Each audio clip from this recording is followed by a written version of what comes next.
une fois, bienvenue du côté des Baka Show.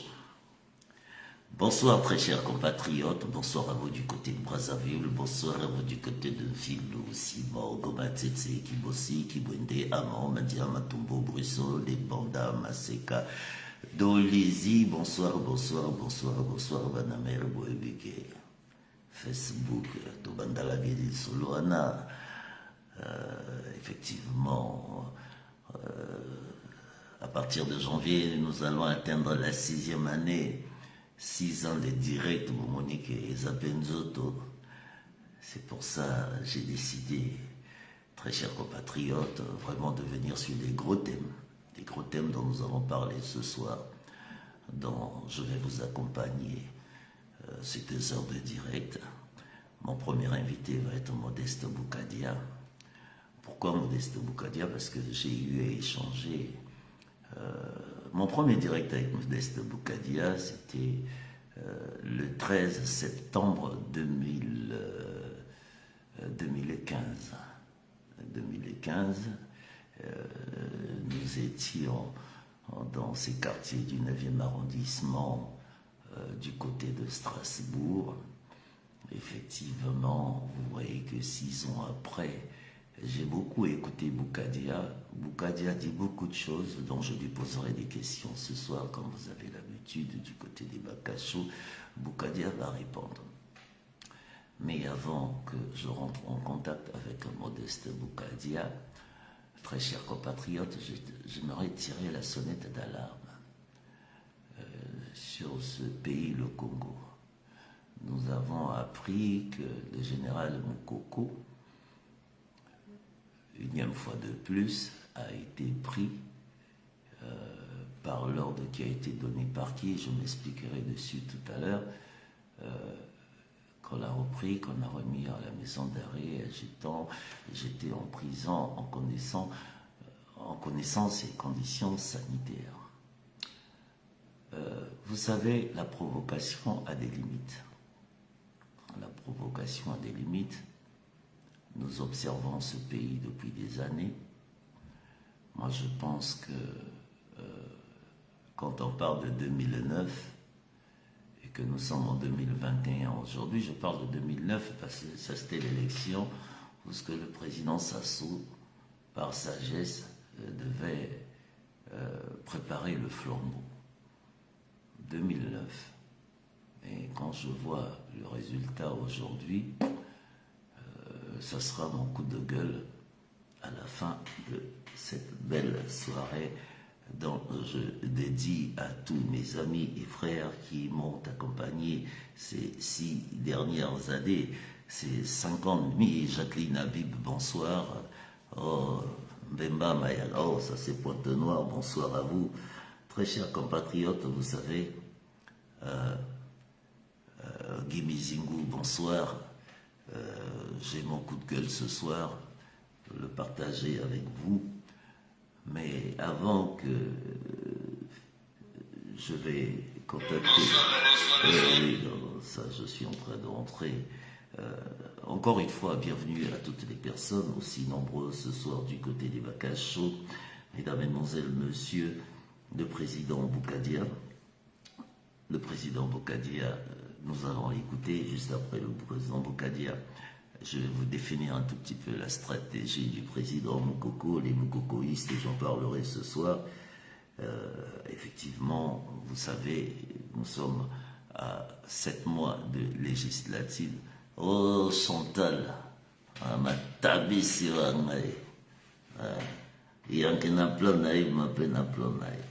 Bonsoir, bonsoir, bonsoir, mesdames et messieurs. Bienvenue encore une fois à toutes les personnes qui viennent de nous rejoindre du côté du direct le plus extraordinaire. Le 92.2, comme j'ai l'habitude de dire, la première personne. Bonsoir, monsieur Boukadia, bienvenue dans Ebaka Show. Monsieur Boukadia, déjà, comment allez-vous? Ma première question, parce que, effectivement, avec ce Covid, nous avons perdu beaucoup de chair ces derniers temps, beaucoup de frères, beaucoup d'amis. Comment allez-vous, monsieur Boukadia? Déjà. Je vais très bien, merci. Je suppose aussi que vous aussi, vous vous portez très bien. Ah ben oui, Monsieur Boukadia, j'essaye de garder la forme. Monsieur Boukadia, je vais aller droit au but. Ma première question sera la suivante. Monsieur Boukadia, dans mon introduction tout à l'heure, j'étais en train de dire, je vous ai connu le 13 septembre 2015. 2015, effectivement, et après, bon, il s'est passé ce qui s'est passé, vous êtes à la Brazza, vous êtes revenu, on ne va pas revenir dessus. Je me rappelle de votre sortie, Monsieur Boukadia, quand vous êtes arrivé à Paris, vous nous avez réunis dans une salle à Paris. Vous préparez un voyage pour les États-Unis. Et on s'est réunis dans cette salle, on a échangé, on a discuté, il y avait un bel engouement, toute la diaspora était derrière vous. Il y a même vu des gens, j'ai vu des gens parce que je connais à peu près votre entourage, Monsieur Boukadia, mais j'ai senti qu'il y avait cette bel engouement en 2017, si je ne me trompe pas. Et juste après, 2017-2018, juste après, Monsieur Boukadia, vous avez dit quelque chose avant d'aller aux États-Unis. Vous êtes allé vous êtes allé rencontrer le président Trump, vous avez rencontré le secrétaire général. Vous allez nous expliquer un tout petit peu comment ça s'est passé. Parce que ce que j'ai retenu, vous avez dit, le FMI ne donnera pas l'argent à l'État congolais. Le FMI ne donnera pas l'argent à l'État congolais. Effectivement, nous avons vu, il y a eu la diplomatie qui allait de l'avant, il y a eu des échanges, ils se sont, il fallait trouver une solution avec le FMI. Monsieur Boukadia, j'aimerais que vous reveniez sur cette histoire, comment ça a commencé et pourquoi le FMI nous a pas donné de l'argent et surtout comment nous allons faire bienvenue dans Ebakacho, Monsieur Boukadia. Écoutez, Monsieur Robert Ibaka, d'abord je vous remercie de me redonner la possibilité de parler, de donner la vision qui me tient beaucoup à cœur pour le Congo-Brazzaville. Effectivement, nous nous sommes connus dans ces années-là, 2015. Vous m'avez beaucoup interviewé, notamment lorsque il y a eu cette gestion presque clanique. Et c'est à ce moment-là, avec un certain nombre de compatriotes, vous êtes venus me voir. Et nous avons fait des émissions, je crois, avec Nsimou Show, quelque chose comme ça. Nsimou Show, oui, Samba Diankoumi, oui, effectivement. Oui, monsieur Samba Diankoumi, effectivement. Et puis, par la suite, bon, comme vous l'avez dit, il faut savoir regarder devant. Quand je suis revenu du Congo, j'ai donc remercié les autorités françaises. Et donc, par la suite, j'avais été invité officiellement par les autorités des États-Unis d'Amérique. Donc, je me suis rendu là-bas et puis, donc, nous avons fait un certain nombre, un tour d'horizon sur la situation africaine, pourquoi l'Afrique n'évoluait pas, pourquoi l'Afrique était statique et pourquoi le Congo ne bougeait pas. Donc nous avons fait nous avons examiné ces sujets. Notamment donc lors de ce jour-là où j'étais reçu par le président Trump et puis par le secrétaire d'État Rex Tillerson, ainsi que j'étais reçu au Congrès des États-Unis d'Amérique. Donc j'avais expliqué que pour nous, pour l'Afrique, la difficulté, c'est que nous avions un partenaire qui s'imposait beaucoup et que donc c'était la Chine qui ma foi, posait un certain nombre de problèmes, notamment sur une certaine obscurité, une non-transparence dans les projets de la Chine en Afrique et singulièrement au Congo-Brazzaville. Puisque, comme vous le savez, monsieur Ibaka, le problème clé pour le Congo-Brazzaville reste la dette abyssale de la Chine dont on ne connaît pas exactement le contenu. Voilà, donc c'est la raison pour laquelle aux États-Unis, quand je suis revenu, j'ai dit clairement la position des États-Unis d'Amérique et du Fonds monétaire international et de la Banque mondiale. D'ailleurs, d'ailleurs, à ce moment-là, j'avais donné une interview. J'avais dit qu'éventuellement, il y aurait une première tranche qui serait donnée, mais que cette tranche correspondrait à ce qu'on appelle les indemnités de licenciement.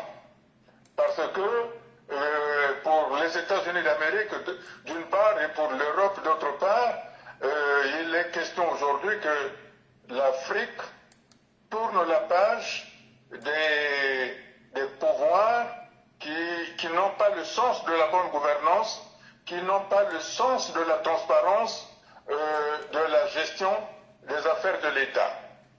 Voilà, M. Robert Ibaka. Monsieur Boukadia, le FMI, effectivement, la population est en attente.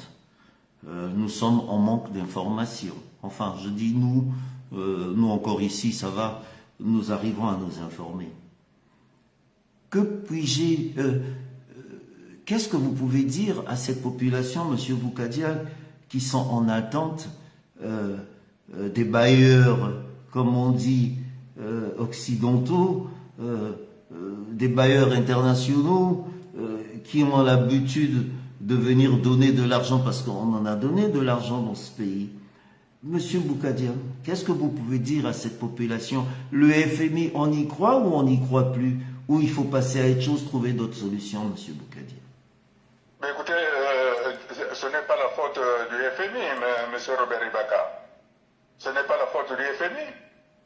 Vous savez, lorsqu'il y a eu le gouvernement précédent de M. Clément Mwamba, M. Clément Mwamba avait promis de mettre en œuvre 48 mesures que ce même gouvernement avait proposées au FMI. Mais jusqu'à présent, on ne voit pas l'ombre d'une quelconque mise en pratique de ces 48 mesures. D'une part, et d'autre part, je signale que M. Anatole Coliné Makosso a lui-même reconnu qu'il serait pour le Congo, pour le gouvernement du Congo, pour le pouvoir de M. Sassou, d'avoir accès au crédit international des institutions internationales, des institutions financières internationales, si jamais il n'y avait pas la bonne gouvernance et s'il n'y avait pas la transparence. C'est M. Makosso lui-même qui reconnaît ça. Donc je pense que ce n'est pas du côté du Fonds monétaire international ou de la Banque mondiale dont il faut chercher la solution. La solution se trouve au Congo. Monsieur Boukadia, la solution se trouve au Congo. Nous avons échangé, je vous ai écouté. Je vais vous reposer encore les unième questions que j'ai l'habitude de vous poser, Monsieur Boukadia. Qu'est-ce que vous pouvez dire au gouvernement congolais aujourd'hui, maintenant, suite à cette situation financière catastrophique que nous vivons, Monsieur Boukadia? Il faut bien qu'on finisse par trouver des solutions, Monsieur Boukadia. Nous avons vu aujourd'hui Ouattara faire Aswan, faire venir Gbagbo. Nous avons vu au Mali comment ça s'est passé. Aujourd'hui, la Guinée. Monsieur Boukadia, effectivement, on va dire qu'on se répète. La main tendue de Boukadia, nous l'avons vu, nous l'avons écouté. Qu'est-ce que vous pouvez dire à nos hommes politiques? Encore une fois, Monsieur Boukadia, nous sommes obligés de nous répéter parce que, effectivement, comme j'ai l'habitude de dire, on a affaire à vous, des gens bornés ou des gens têtus, ça n'engage que moi. Monsieur Boukadia, en tant qu'homme politique, que faire aujourd'hui? Je poserai les mêmes questions. Nous sommes en pleine campagne électorale aujourd'hui en France. Je vois que les journalistes sont très très excités. Aujourd'hui, Monsieur Boukadia, je vous pose la question. Qu'est-ce qu'on peut faire pour le Congo maintenant? Écoutez, Monsieur Robert Ibaka, vous savez, je suis très triste pour les populations du Congo qui souffrent. Je suis malheureux dans ma chair que des personnes qui ont travaillé durant toute leur vie ne peuvent percevoir leur retraite. Je suis malheureux de constater que des gens qui font fonctionner tant bien que mal administrations ne sont pas payées.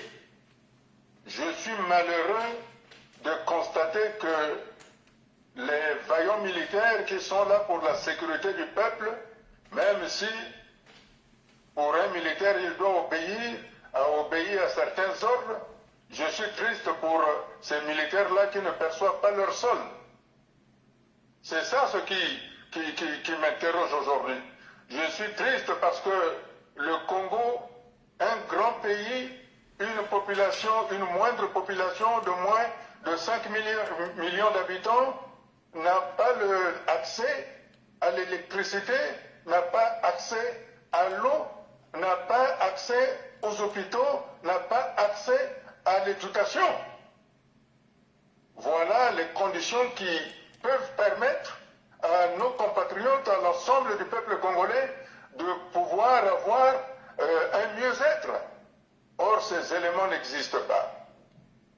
D'ailleurs, je voudrais signaler que, puisque vous avez parlé presque de la campagne qui commence à battre plein en France, j'ai dit, d'ailleurs chez vous-même aussi, qu'aujourd'hui, lorsqu'on voit les documents administratifs qui sont en train d'être publiés par les administrateurs du Congo, on se demande si on est encore au Congo-Brazzaville, qui formait les cadres de l'Afrique. Tout simplement parce que les cadres sont tous sortis. Et mon objectif aujourd'hui, ce qui me tient à cœur, c'est que les Congolais rentrent de nouveau à la maison. Tous les Congolais, quels qu'ils soient, nous devons rentrer au Congo parce que le Congo a besoin de nous. C'est dans ce cadre-là, puisque vous me demandez qu'est-ce que je peux dire aux hommes politiques congolais. Plus précisément, moi je veux m'adresser directement à M. Sassou, parce que c'est lui le chef du village. Les autres, ce sont les exécutants. Je m'adresse donc au chef de village. Aujourd'hui, il n'y a plus de mystère. On voit bien que le pays est en cessation de paiement. On voit bien que le pays est dans une insécurité chronique, avérée. On voit bien que les Congolais ont peur. On voit bien que les Congolais n'arrivent même pas à s'acheter un morceau de manioc, puisqu'aujourd'hui le manioc se vend par morceaux. C'est pour ça que je crois que ce n'est pas une honte, ce n'est pas un déni de sa responsabilité de regarder en arrière. C'est pour ça que dans ce que je propose au Congo, c'est que tout un chacun, tel que nous sommes, nous devons nous élever. Nous devons penser que ce qu'il y a de plus cher dans notre vie, c'est l'unité du pays. Ce qu'il y a de plus cher, c'est le respect entre nous.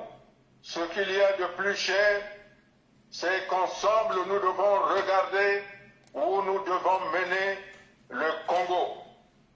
Pour ce faire, il est vrai, et je le redis de manière solennelle, je ne suis ni activiste, ni juriste. Je suis un homme politique, comme M. Sassou est un homme politique. Et le temps de la guerre est fini. Il nous faut nous amorcer la phase de la réconciliation et de la construction du pays. Et cette réconciliation-là passe nécessairement par un dialogue. Un dialogue sous l'égide de la communauté internationale autour de la table ronde. Voilà ce que je propose de manière solennelle à M. Denis Sassou Nguesso, qui certainement a beaucoup d'amis en Europe, qui a beaucoup d'amis en France. Il connaît l'Europe, il connaît la France. Et je crois que nous pouvons trouver un terrain d'entente pour pouvoir préparer ensemble cette table ronde qui permettra aux Congolais d'être rassurés. Voilà, M. Robert Ebaka, ce que je propose à M. Denis Sassou Nguesso, le chef de village. Okay, Il nous faut arriver à un compromis politique historique.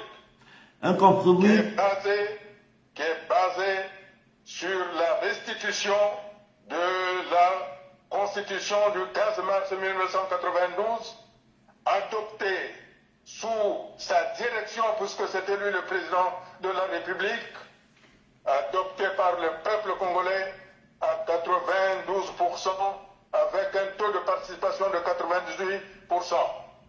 Monsieur Boukadia. Voilà, Monsieur Robert Ebaka, un compromis politique historique. Bel compromis politique historique. Mais Monsieur Boukadia, comment peut-on arriver avec une opposition dispersée, des hommes politiques dispersés, affamés? Je les en veux pas parce que la situation du Congo aujourd'hui telle qu'on les voit, Monsieur Boukadia, cette proposition, vous l'avez fait unième fois. Comment y arriver, Monsieur Boukadia? Monsieur Robert Ebaka, un démocrate et un républicain ne se fatigue jamais. Vous savez qu'il y a d'autres pays qui ont traversé des moments difficiles. Pour ne prendre que le pays qui nous a nourris, je parle de la France. Dans des moments sombres, tout le monde était dispersé, tout le monde était affamé, tout le monde avait oublié plus ou moins les Français. C'est la même chose pour nous, par des moments difficiles par lesquels nous sommes passés, on a eu tendance à oublier le rôle d'un homme politique, le rôle d'un parti politique d'opposition et le rôle d'un parti politique de gouvernement. C'est pour ça que je dis, il nous faut nous hisser au-delà de nous-mêmes. Il nous faut saisir cette opportunité-là. Il est vrai que j'entends par ici, par là, il n'est pas question d'aller à la table ronde. Évidemment, je les comprends. En 1989, lorsque nous préparions la conférence nationale, le PCT avait tenu le même dialogue, le même discours, que la conférence nationale, ce n'était pas la panacée. Mais force est de constater, la conférence nationale avait eu lieu. C'est pour ça que je comprends les peurs des hommes politiques. Je comprends les peurs des officiers supérieurs et généraux parce qu'ils ont obéi à des ordres uniques. Mais je me fais fort d'être garant qu'il n'y aura pas de chasse aux sorcières. Le temps aujourd'hui est de penser au peuple congolais. Le temps aujourd'hui est de penser aux populations du Congo qui souffrent, qui n'ont pas accès à l'eau, qui n'ont pas accès à l'électricité, qui n'ont pas accès aux soins médicaux et qui n'ont pas accès à l'école et qui n'ont pas accès aux emplois. C'est cela notre priorité. Penser aux populations. Et pour ce faire, c'est le temps du dialogue et de la réconciliation qui prévaut aujourd'hui. C'est pour ça que je dis de manière claire que les officiers généraux ne doivent pas avoir peur. Je rassure les officiers généraux que je ne suis pas dans le débat politique. politicien. Je propose une voie de la paix. Je propose une solution de l'apaisement. Je propose une voie qui permet à tout le monde de regarder devant et d'éviter des phrases malheureuses qui disent qu'il ne faut pas de conférence de presse à Pointe-Noire parce que Pointe-Noire ne doit pas tomber.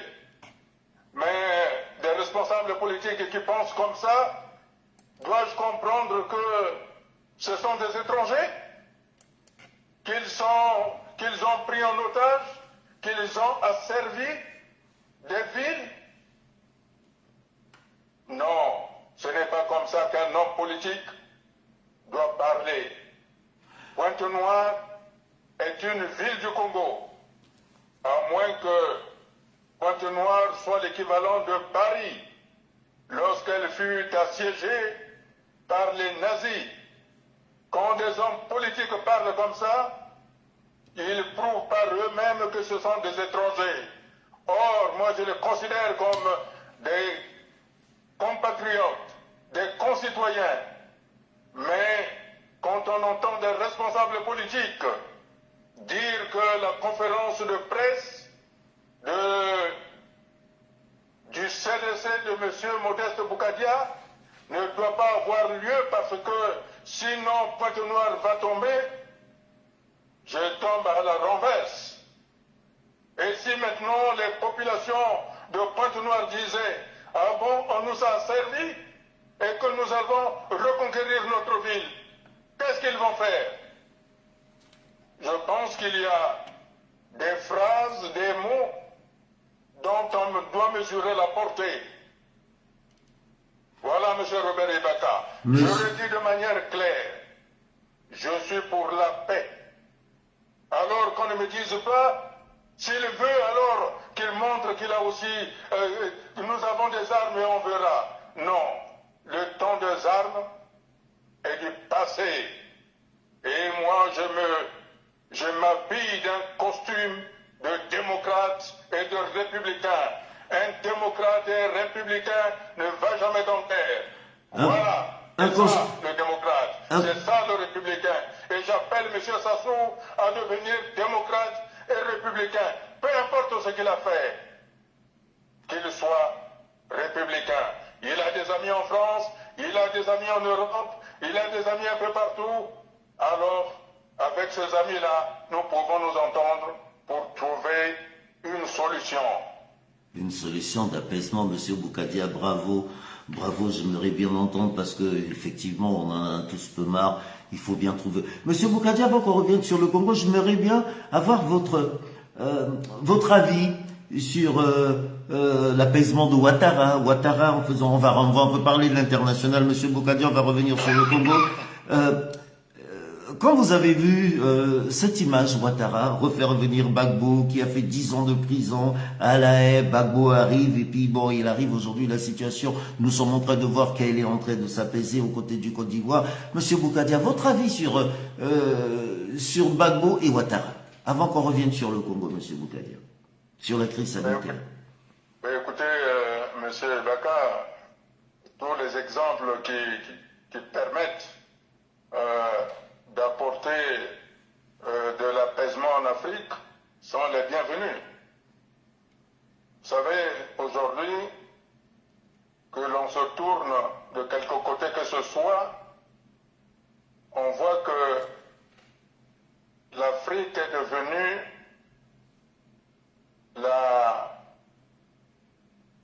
la femme que tous les continents veulent épouser. Il y a la Chine, aujourd'hui la Turquie et la Russie, il y a les États-Unis, il y a l'Union européenne, il y a la France. Mais pour que l'Afrique devienne ce partenaire dont tout le monde a besoin, il faut que les pays stabiliser, il faut que les pays d'Afrique s'avancent vers la modernité internationale, à savoir le dialogue. Vous savez, il n'y a qu'en Afrique où par rapport bien entendu à l'Occident, où on emprisonne ceux qui pensent le contraire. Et je pense que l'exemple du président Ouattara recevant son frère Gbagbo, même s'il se sent combattu militairement avec des pertes de vies humaines, est à féliciter.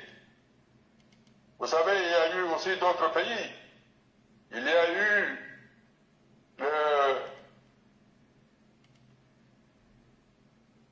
l'Afrique du Sud, avec le grand président Nelson Mandela, par rapport à Peter Botha et de Klerk. Ils ont été ensemble. Ce qui veut dire que lorsque les hommes politiques s'habillent des habits d'hommes politiques et non des ventes en guerre, on peut s'entendre. Voilà ce que je peux dire de cet exemple entre M. Laurent Gbagbo et M. Alassane Ouattara, et je pense que M. Alassane Ouattara va s'ouvrir avec l'ancien président de l'Assemblée nationale qui se trouve à l'extérieur. Parce que c'est lorsque toutes les élites politiques sont réunies ensemble, peu importe ce qui s'est passé, la population a le cœur à l'ouvrage de montrer que leur pays est le meilleur au monde. Et mon objectif, c'est que M. Sassou doit montrer au monde aujourd'hui que le Congo est le plus grand pays du monde. Cela est possible lorsque tous les Congolais vont s'habiller de ces amis, de ces habits qui sont la démocratie, qui sont la République, ensemble, alors nous allons redevenir ce pays de l'Afrique centrale qui faisait rêver tous les peuples d'Afrique, dont en Occident on disait le Congo est le premier pays alphabétisé, le Congo est sur la bonne voie. C'est ce qui nous a permis à nous Congolais d'être le premier pays à reconnaître l'État d'Israël parce qu'on était à la pointe. C'est de cela qu'il s'agit. Aujourd'hui, tous les pays du monde, l'Occident, l'Asie, a besoin de l'Afrique. C'est pour ça que l'Afrique doit être au rendez-vous. Et pour être au rendez-vous, tous ceux qui sont sortis de l'Afrique, qui sont allés apprendre des expériences, des expertises à travers l'exil, par l'immigration, doivent rentrer en Afrique pour apporter ces expériences. Car ces expériences permettront aux Occidentaux, permettront aux Asiatiques, permettront à tout le monde d'avoir des partenaires qui parlent le même langage. Voilà ce que moi j'appelle la désimmigration, c'est-à-dire le retour des immigrés à la maison. Il faut que nous rentrions à la maison pour que nous puissions aider nos pays à être en phase avec les pays partenaires. Sinon, il sera difficile d'être de véritables partenaires. Monsieur Boukadia, aujourd'hui, si le pouvoir de Brazzaville vous appelle pour dire, bon, Monsieur Boukadia, ok, nous avons écouté ce que vous avez dit, une solution pour s'asseoir, vous allez accepter s'asseoir avec eux pour en discuter, Monsieur Boukadia? Franchement. Écoutez, Monsieur Robert Ibaka, moi je ne fais pas de mystère. J'ai dit que Monsieur Sassou a des amis en France, Monsieur Sassou a des amis en Europe. Qu'il consulte ses amis pour mettre en place le mécanisme qui permettra à tous les Congolais de rentrer au pays. C'est ça. Il faut mettre en place le mécanisme qui permettra à tous les prisonniers politiques de sortir. Ce n'est pas Boukadia Tom qui compte. C'est tous les Congolais qui sont à l'étranger. Ce n'est pas Boukadia tout seul.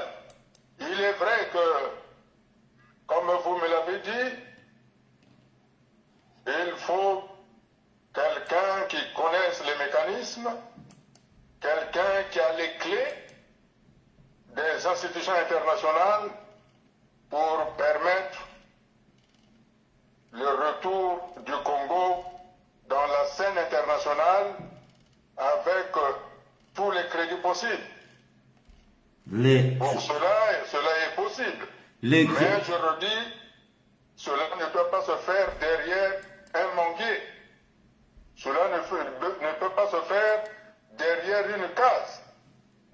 Il faudrait que la communauté internationale soit présente et que les Congolais sachent que M. Sassou, le chef de village, va se retrouver avec l'ensemble de la classe politique, avec les organisations de défense des droits de l'homme, avec la société civile, avec l'ensemble des confessions religieuses, avec les personnalités politiques ou les individualités autour d'une table assistée par la communauté internationale. C'est ça. C'est ça ce que moi j'appelle de mes voeux. Parce que le nouveau Premier ministre, chef de gouvernement d'État qui sera là, ne doit pas être nommé par M. Sassou. Il doit être élu par l'ensemble des hommes politiques, ou tout au moins désignés, avec l'assentiment de M. Sassou au cours de la table ronde. Mais M. Boukadia, vous l'avez fait en 92 pendant la conférence nationale. Oui, mais vous savez, M. Robert Ibaka, la conférence nationale a eu le mérite d'exister. Malheureusement, hélas, ceux qui auraient pu maintenir les beaux habits de la conférence nationale ne l'ont pas fait. Mais ne soyons pas nostalgiques, M. Robert Ibaka. Aujourd'hui, nous sommes dans une situation, nous sommes en cessation de paiement. Vous savez que, comme l'a dit M. Makosso, tant que nous n'avons pas de gouvernance acceptable, tant que nous n'avons pas de transparence, nous n'aurons pas accès au crédit international.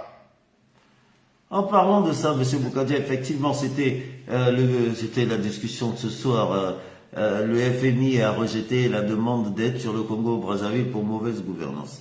Monsieur Boukadia, la Chine, nous avons une dette énorme. On ne sait plus à combien aujourd'hui la dette vers la Chine, le Congo, doit à ce pays. Monsieur Boukadia, vous en tant qu'homme politique, ceux qui sont au Congo, je m'adresse surtout, j'ai envie qu'ils vous écoutent, parce qu'ils en ont marre aujourd'hui, les Chinois, on se plaint des Chinois, les Chinois, ça commence à arriver. Et qu'est-ce que vous pouvez dire à cette population? Les Chinois sont nos amis, les Chinois sont nos ennemis, qu'est-ce qu'on peut faire des Chinois? Parce que la population commence à en avoir un tout petit peu marre, M. Boukadia. Qu'est-ce que vous pouvez répondre à ça en tant qu'homme politique?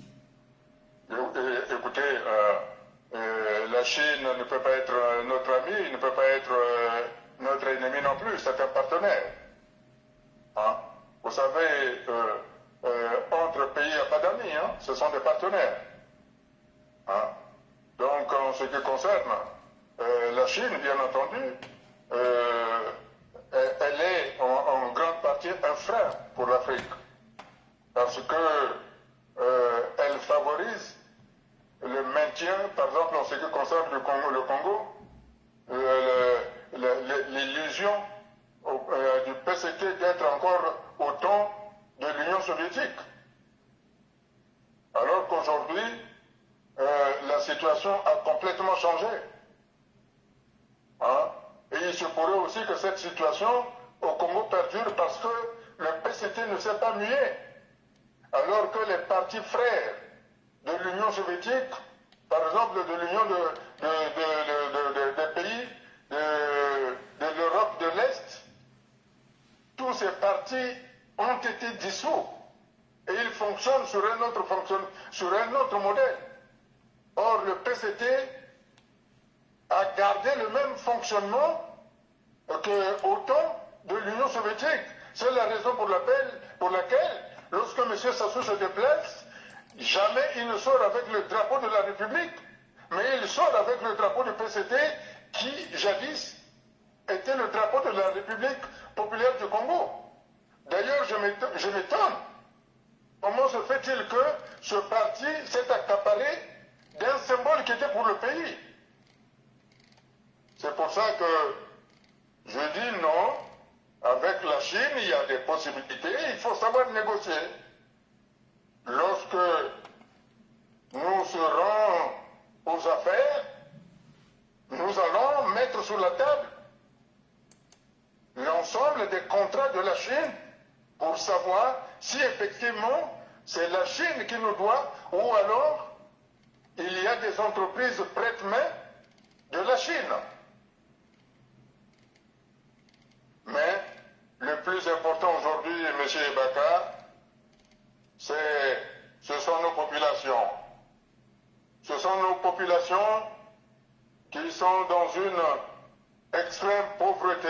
C'était la question qui allait suivre, M. Boukadia. Effectivement, il y a une crise sanitaire qui ne dit pas son nom aujourd'hui. Une crise sanitaire. Nous avons vu, nous voyons beaucoup de pays africains.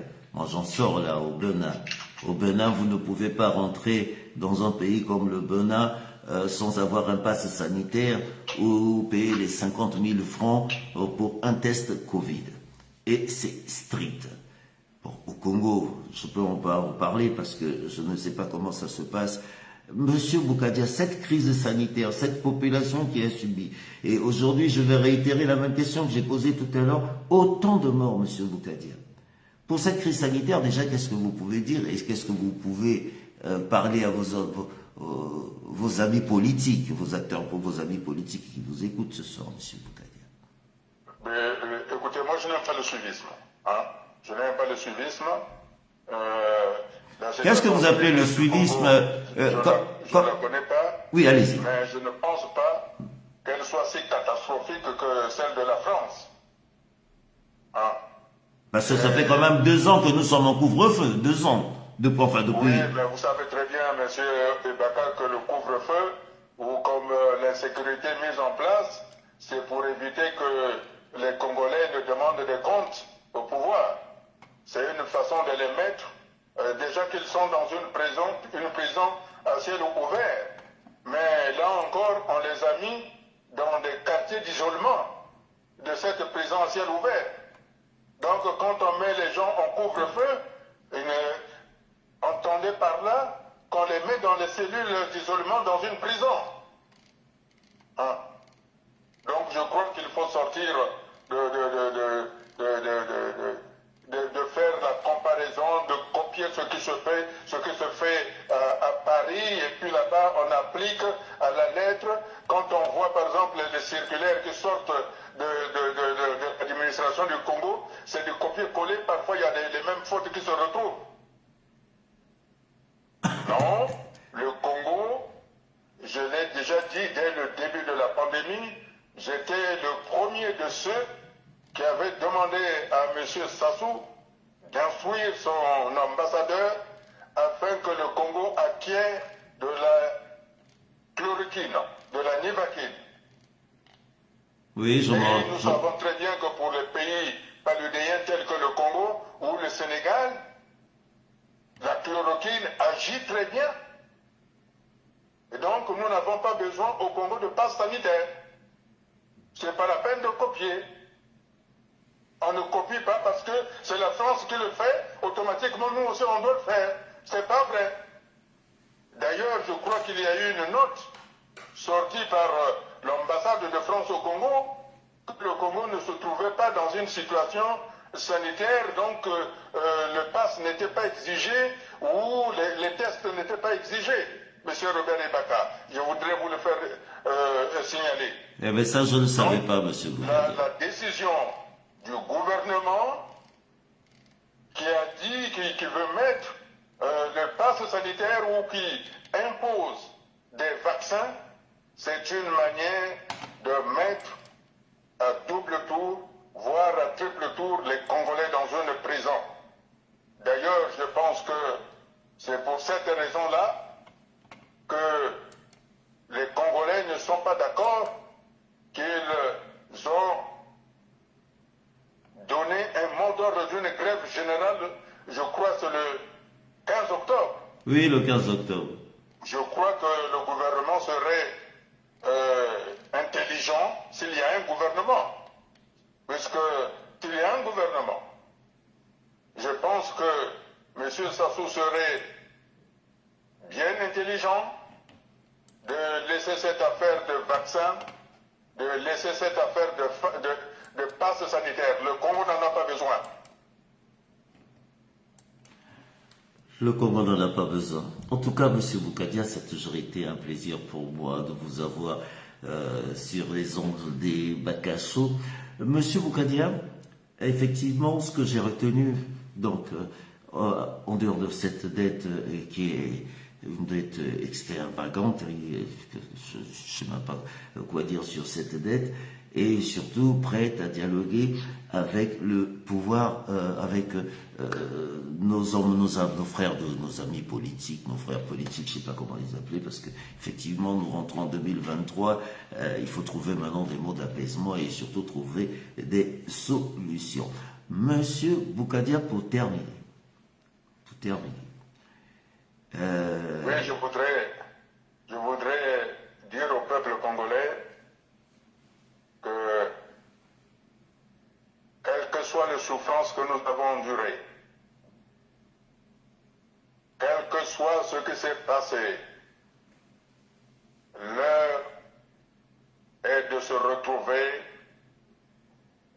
autour de la table ronde. C'est pour ça que je regrette que l'administration de la préfecture de Pointe-Noire ait refusé l'organisation de la conférence de presse que je voulais faire à Pointe-Noire pour pouvoir expliquer au peuple congolais l'intérêt d'aller au dialogue, parce que c'est la seule voie. Il est temps qu'aujourd'hui, les treillis soient rangés. Il est temps que les militaires s'habillent des habits de convivialité avec la population. Le temps des tenues d'engagement dans les rues doit être du passé. Je voudrais rassurer que il n'est pas nécessaire d'avoir peur, parce que nous sommes tous des Congolais. Et quand dans une famille, on se dispute, on ne s'entend pas, on se retrouve autour d'une table avec des amis qui nous assistent. C'est pour ça que je demande au peuple congolais, la voie, c'est d'arriver à un compromis politique historique qui, à l'exemple ce qui s'est passé entre le président Denis Sassou Nguesso et le Premier ministre André Milongo. Le Premier ministre qui sera mis en place doit s'occuper de l'État pour pouvoir satisfaire les besoins des Congolais, afin que ce Premier ministre-là puisse apporter les solutions, notamment pour les retraités, les fonctionnaires, les étudiants, les élèves, ainsi que pour l'ensemble de la population, et apporter les aménagements nécessaires pour l'électricité et l'eau. Et lorsque ces conditions seront unies, alors les velléités de candidature à la présidence de la République pourront avoir lieu. Mais pour l'heure, il est nécessaire d'arriver à une période de transition apaisée avec M. Sassou, président garant de la République, et le Premier ministre, garant du fonctionnement de l'État. À ce moment-là, il y aura cette période de transition qui sera sous le contrôle d'un comité de suivi par les membres choisis par la communauté internationale. Je crois que chacun de nous doit faire ces efforts-là. Nous penserons aux morts beaucoup plus tard, mais pour l'heure, pensons aux vivants, pensons à ceux qui ne peuvent plus manger, pensons à ceux qui sont torturés, pensons à ceux qu'on tue dans les cours d'école, pensons par ceux qu'on braque. C'est à cela que je vous appelle, peuple congolais, d'être ensemble dans la tranquillité, sans haine, sans esprit de revanche, sans arrière-pensée. C'est la voie pour la reconstruction du pays, c'est la voie de la renaissance, c'est la voie qui permettra au parfum de liberté de flotter à travers tout le territoire congolais, du nord au sud, du sud au centre, sans pour autant que les uns soient identifiés comme tels ou comme tels, mais que par cette union nationale, nous arrivons à l'unité du pays, afin que, debout, fièrement, partout, le Congo retrouve. Monsieur Bougadia, effectivement, vous avez terminé avec cet hymne national. Voilà. Parce que nous, qui sommes nés dans les années 60, 65, j'aimerais bien, ça tombe bien, parce que vous avez terminé avec cet hymne national. Qui l'a créé? Parce que nous, on a grandi avec les trois glorieuses, hein. Lève-toi, Patricou, glorieux, toi qui en trois journées glorieuses. Et puis bon, hop, on nous enlevait toute une génération. Nous étions pionniers. Et cet hymne national, qui l'a créé? Comment il arrive au Congo, monsieur Bougadia, pour cette jeunesse qui ne connaisse pas? Parce que quand on écoute ces paroles, cet hymne national, le Congo devait être l'Eldorado aujourd'hui. Et le Congo, on devait s'aimer. Mais finalement, ça a été le contraire. Ce Congo est divisé, ce Congo c'est la haine, on ne s'aime pas du tout. Espérons que nous allions arriver avec ces années ces futures années qui arrivent, parce que quand je vois déjà depuis 60 comment ça se passe, il est de mon devoir de vous taquiner un tout petit peu, monsieur Bougadia. L'hymne national, elle vient d'où? Comment ça a été créé? Parce que j'ai l'impression qu'elle est responsable de nos problèmes, monsieur Bougadia. Non, je ne pense pas que l'hymne national soit à l'origine des problèmes du Congo. Mais vous savez, je crois que il a été écrit par M. Spandler, je crois. C'est lui qui l'a écrit. Mais non, l'hymne national, c'est une aspiration. Vous savez, la nation se respire, la nation s'invente, la nation comme la République. Vous devez aimer la République comme quand vous aimez votre femme. Quand vous aimez votre femme, comme moi j'aime le Congo, et vous savez, tous les Congolais deviennent vos enfants. Mais le Congo doit être aimé lorsqu'on l'aime. Lorsqu'on l'aime comme on aime une femme, on ne peut pas l'affamer, on ne peut pas la brusquer, on ne peut pas la violer. Voilà. Mais il faut aimer. Et aimer, ça se trouve dans l'hymne, la congolaise. Congolais debout, fièrement partout, proclamant. C'est ça. Proclamons que nous sommes un. Proclamons que nous aimons le Congo. Évidemment, bien entendu, dans une famille, on peut avoir un coup de gueule. Pardonnez-moi l'expression, M. Robert Ibaka. Oui. Alors on dit, parce que quand vous êtes dans la même famille, on se rend compte que certains membres de la famille sont lésés, on a le droit de le dire. Mais il est dit aussi, et c'est ce que dit le juge, quand le divorce n'est pas prononcé, on est toujours marié. Et nous sommes toujours mariés avec le Congo sur la base de la proclamation de la République le 28 novembre 1958, signée par nos pères fondateurs. C'est cela notre héritage qu'on ne peut pas tronquer. C'est pour ça que aujourd'hui, j'ai cette force-là de dire au-delà.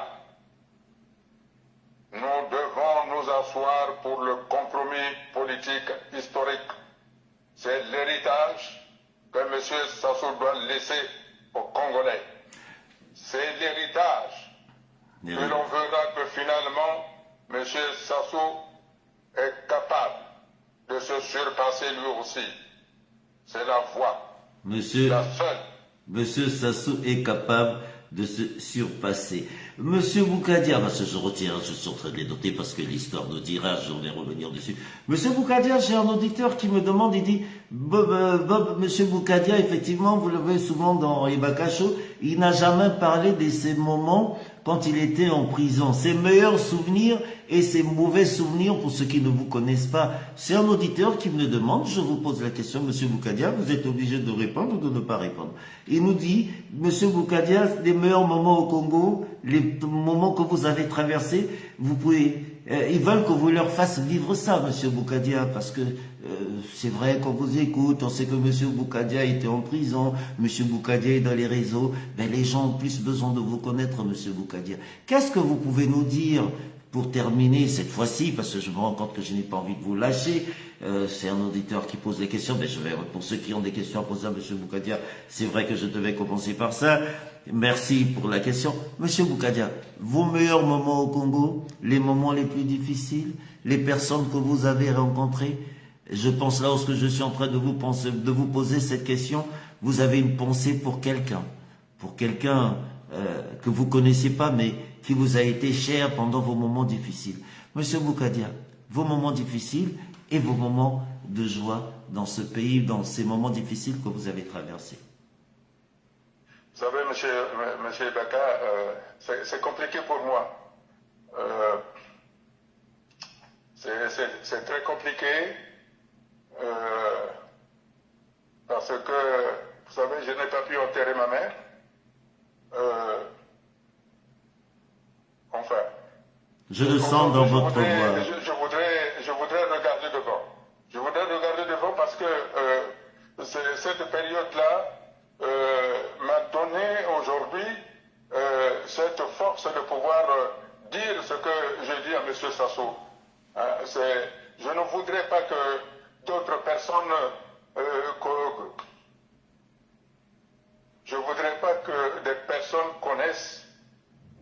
ce que c'est que la privation, parce qu'on a voulu proposer quelque chose pour que nous nous entendions, pour qu'on n'arrive pas à cette situation. Malheureusement, on a été incompris et donc on vous fait subir des expériences très, très difficiles qui vous marquent. Mais ma volonté est que personne ne doit être privé de liberté citoyenne, personne ne doit être jeté en prison parce qu'il propose quelque chose pour le pays. Voilà, M. Robert Ibaka. Merci. C'est pour ça que je m'appuie en disant que M. Alassane Ouattara a fait un grand geste d'avoir permis à M. Gbagbo de rentrer à la maison. Il a fait un bon geste. C'est pour ça aussi que je m'appuie en disant, je ne suis pas Nelson Mandela, mais je veux suivre. Je veux suivre les pas en disant que comme je l'ai toujours dit, vous savez, depuis 2009, moi j'avais dit, je vais aller pêcher avec M. Sassou, je vais jouer à la pétanque avec M. Sassou. Ce ne sont pas des mots en l'air. C'est pour montrer que les hommes sont capables de se surpasser. Et j'ai rencontré des gens extraordinaires qui se sont occupés de moi, hein, qui me protégeaient pour que rien ne m'arrive. Mais en dehors de ça, on m'a fait subir des brutalités. Mais je sais qu'il y a des gens qui ont veillé pour que rien de fâcheux ne m'arrive. Et bien entendu, il y a eu l'aide des ancêtres. Comme je suis quand même Bantou, je suis Congo, il y a les mânes qui ont veillé sur moi. Et il y a les amis à l'extérieur. Il y a mon épouse qui a tout fait, qui s'est déplacée en venant me voir. Et donc, c'est pour ça que quand je suis venu, j'ai remercié la France, j'ai remercié le président Emmanuel Macron ainsi que le Premier ministre le ministre des Affaires étrangères, M. Jean-Yves Le Drian. Et c'est la raison pour laquelle j'ai reçu une invitation officielle de la Maison-Blanche par le président Donald Trump, qui m'a reçu chaleureusement et que j'ai été bien reçu au Congrès des États-Unis, où j'ai défendu le Congo et où je continue de défendre le Congo. C'est pour ça que lorsque on a des amis puissants, on agit en puissant. Et je sais que j'ai des amis puissants et le Congo peut s'en sortir. En tout cas, Monsieur Boukadia, j'ai senti beaucoup d'émotion dans votre voix. Ce qui est sûr, j'ai appris à vous connaître. Je sais que le Congo de demain, nous comptions sur vous. Vous êtes nombreux, hommes politiques. Nous sommes une génération, nous avons immigré depuis longtemps. Nous espérons vous accompagner sur cette belle aventure. En tout cas, moi je vous accompagne, Monsieur Boukadia, pour cette main tendue encore une fois vis-à-vis de Brazzaville. Et nous allons essayer de voir comment ce pays-là peut être reconstruit et surtout peut être réconcilié, parce que quand je vois les échanges aujourd'hui, je me pose des questions pour le Congo de demain. Avez-vous un dernier mot à dire, M. Boukadia, pour se dire au revoir? Monsieur Robert Ibaka, j'ai foi au Congo, je crois aux Congolais, je crois aux Congolaises. Je sais que les Congolais ont la capacité d'avoir un sursaut national. Je sais que les hommes politiques, au-delà des contradictions, sont capables de se ressaisir. Oui, j'ai foi j'ai la conviction que nous trouverons une solution pacifique afin que nous apportions les solutions à la détresse des Congolais. Voilà, M. Rebecca, j'ai foi en l'avenir, j'ai foi pour le Congo, j'ai foi, j'ai confiance aux Congolaises et aux Congolais. Et je sais que tous les Congolais qui sont disséminés à travers le monde, qu'on appelle la diaspora, sera dorénavant unis pour travailler à ce que nous tous, nous rentrions au Congo pour aller œuvrer à ce que le Congo redevienne le Congo tout-puissant de l'Afrique centrale et que l'émancipation et que le Congo devienne le phare de l'Afrique centrale par où passera la bonne gouvernance et la transparence.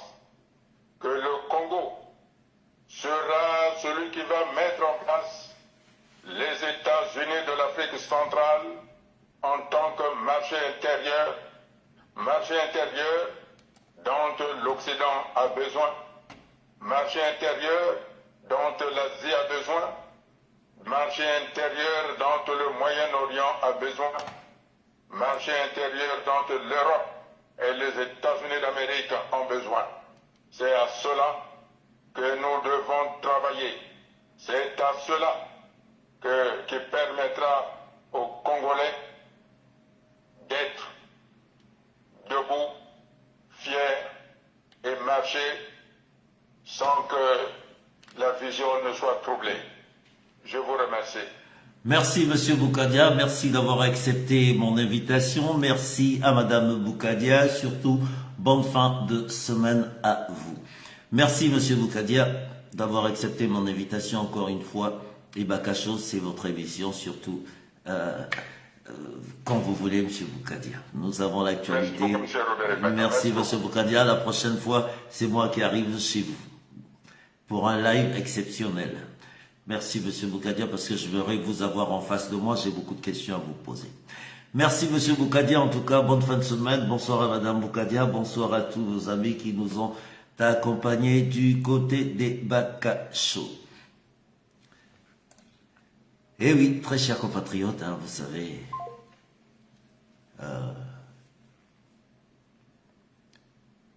c'est Monsieur Boukadia. Il a parlé pendant 1h03 minutes. Oui, moi j'ai eu cette chance de connaître ce monsieur.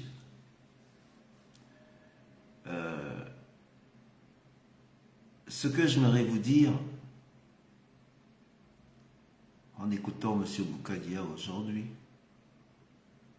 quelqu'un qui a trimé, qui a cru au Congo, qui a cru à cette politique congolaise, mais les choses ont fait que nous nous sommes retrouvés face à des gens qui prennent des décisions politiques, l'ont jeté en prison, sans procès. La preuve, il a été libéré, il est revenu en France, Dieu merci. Vous savez, la prison, chez nous, surtout moi, j'aime bien dire moi, quand je parle de prison politique, parce que j'ai un père qui a été jeté en prison comme Boukadia, et qu'on a libéré comme ça, qu'on n'a jamais jugé, jamais indemnisé, jamais rien, et on nous a jamais expliqué pourquoi nos parents ont été jetés en prison. Le pire, c'est que j'étais là. Nous sommes en mai 87. Mai 87. Ah, ils appelaient ça la vague à l'arrestation des officiers Kouyou. 21 officiers Kouyou, j'étais en prison. Comme ça. Des officiers d'une tribu. C'est pour ça souvent, quand je vois les combats qui se passent sur Facebook, du nord, le sud, de l'est à l'ouest, Le Congo, tout le monde a subi dans ce pays. Je vais revenir sur M. Boukadia. Voilà un monsieur qui dit nous connaissons la France, vous avez des contacts, nous avons des contacts. Il est temps de nous préparer, de nous asseoir pour le Congo de demain. Pour faire du Congo de demain le premier pays d'Afrique centrale comme le Congo était avant, avec autant d'intellectuels. Le Congo, l'école était gratuite, mais le Congo que nous avons connu, c'était 99% de scolarité. Le Congo de Yulu, le Congo de Massamba Deba, le Congo de Ngwabi.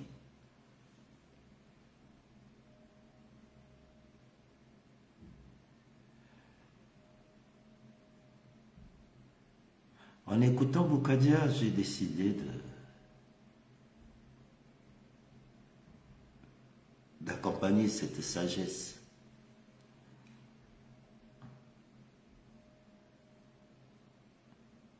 On va faire quoi? Regardez l'état de ce pays. Regardez l'état des hommes politiques de ce pays.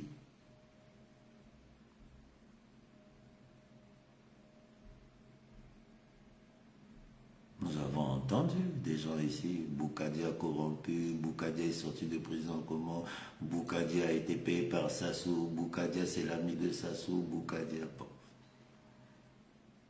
Pensez-vous vraiment si Boukadia avait été en complicité avec Sassou, il devait subir autant de prison, de président Sassou?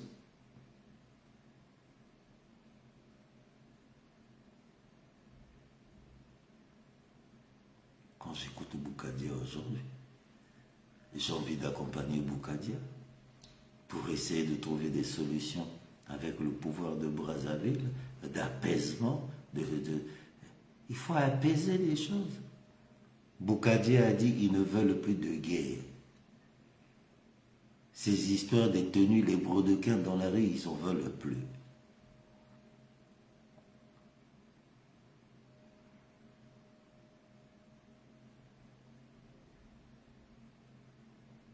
Quand je dis ils n'en veulent plus, parce qu'on a créé un mythe dans ce pays. La guerre nord-sud, les Bakongo, les Mboshi, les Bakongo, les Mboshi, les Bakongo, ça c'est du cinéma. Ça c'est une bande de délinquants qui ont décidé de s'accaparer des structures. Au départ, tout le monde Sassou, c'est vrai qu'on condamne Sassou. Mais est-ce que Sassou est seul d'emmener ce pays-là dans ce désastre comme il est aujourd'hui? Désastre total, désastre financier, désastre sanitaire, désastre alimentaire.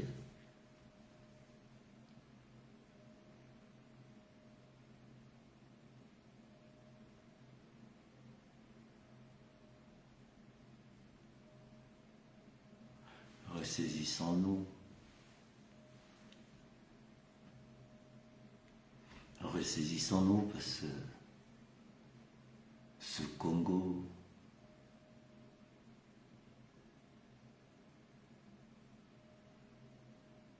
mais regardez les pays de l'Ouest. J'ai insisté sur la question en posant M. Boukadia cette rencontre Gbagbo-Ouattara, mais il y a eu quand même 3000 morts. Aujourd'hui, Ouattara est reparti après, Gbagbo est reparti après 10 ans d'une prison acquittée, donc une vie détruite. Mais il arrive, il est debout, il marche, il a repris son action politique et la vie continue. Mais ils sont en train de trouver entre les pros qui veulent le déstabiliser, qui sont contre, parce qu'il y a toujours des contre, parce que, bon, voilà, ils ont des comptes dans des paradis fiscaux. On avait le Premier ministre ivoirien, où ce qu'ils en sont aujourd'hui. C'est une guerre de finances, mais pendant ce temps, les populations sont en train de crever de faim. Les populations sont en train de souffrir.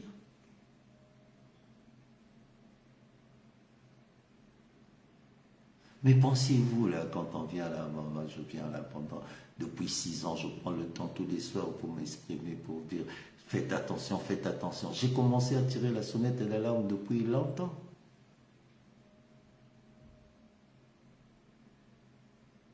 Non.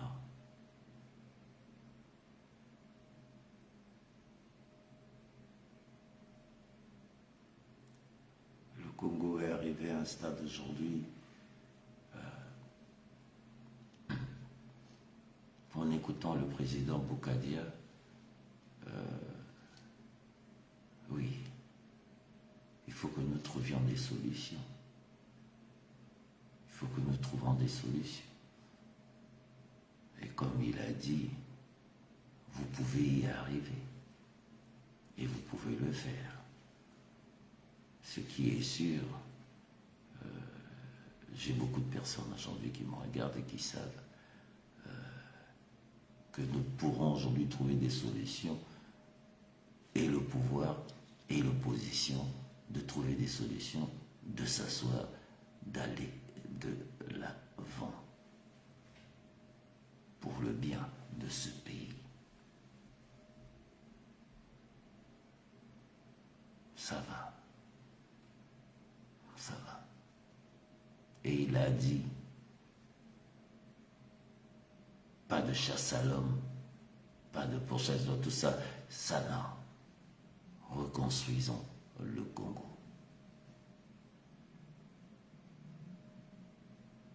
Les officiers, n'ayez pas peur. Les fonctionnaires, les officiers, du nord au sud, de l'est à l'ouest, oui, nous pouvons reconstruire ce Congo.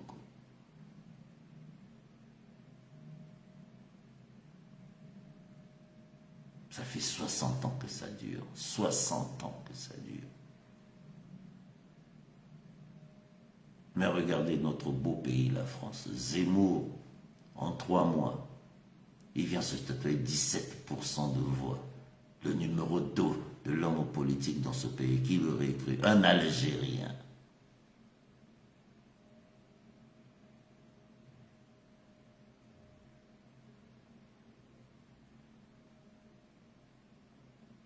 D'origine.